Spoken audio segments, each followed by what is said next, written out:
Let's talk about a boring topic, values. And before you go away, I want you to know that this is what most entrepreneurs do, leaving the most important aspect of the business, considering it has no value, and nothing could be further from the truth about this belief.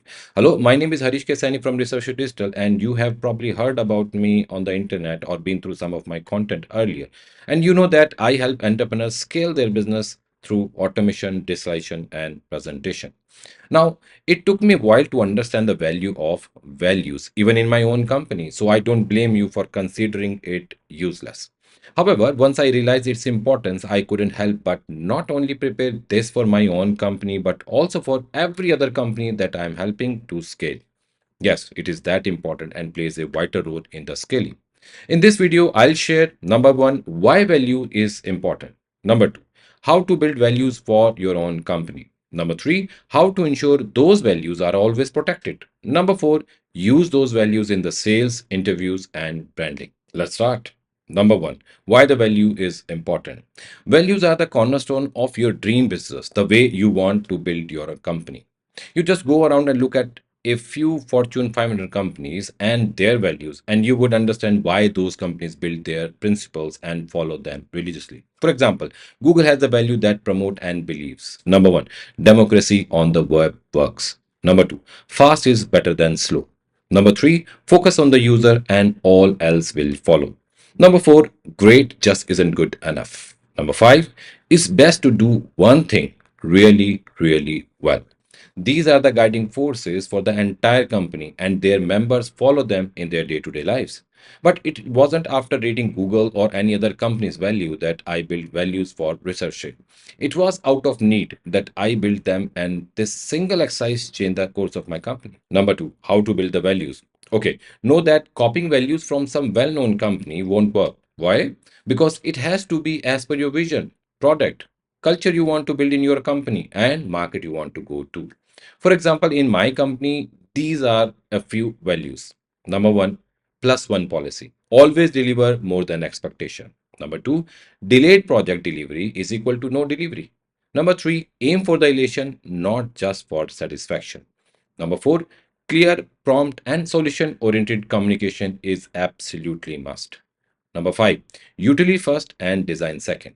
Number six, transparency may be difficult but not impossible in the organization. There is nothing to hide if you are making honest effort. Number seven, became a vision partner in every role as a vendor, as a client, or as an employer. Number eight, a business is not a business if all parties involved are not benefited.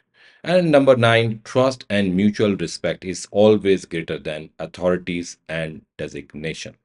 Now, not all these values were built in a day, but over the years.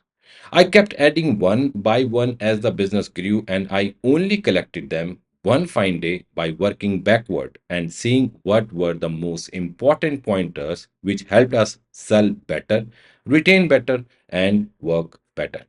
So, if you have a business that is a few year old, then simply look back at what were your most frequent instructions given to your team or vendors to deliver the best or instruction which your team has to follow to keep highest standard, deliver cheaper, better, and faster.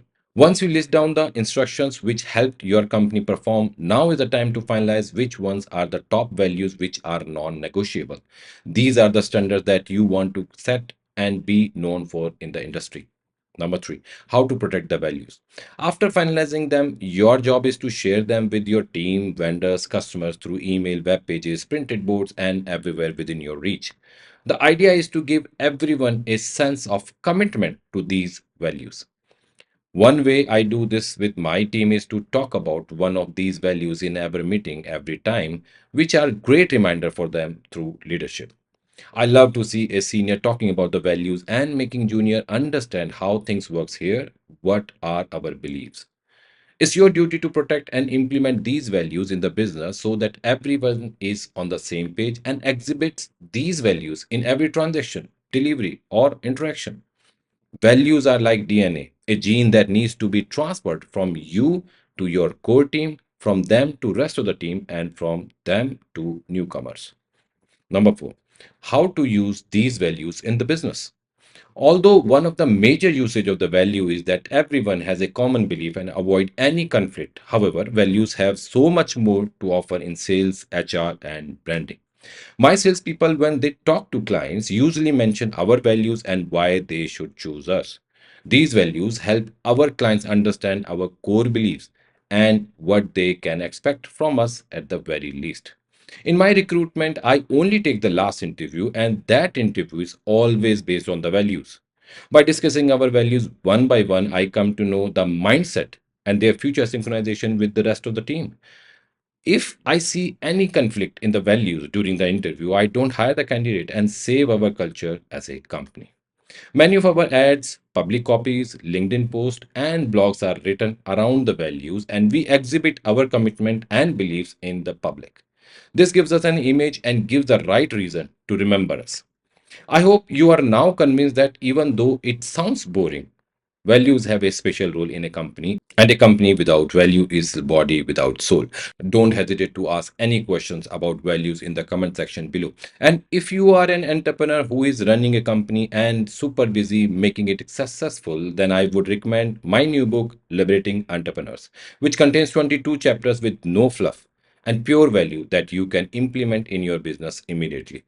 Ladies and gentlemen, this is it for the today's episode. Thanks for tuning in, and I'll see you soon in the next episode.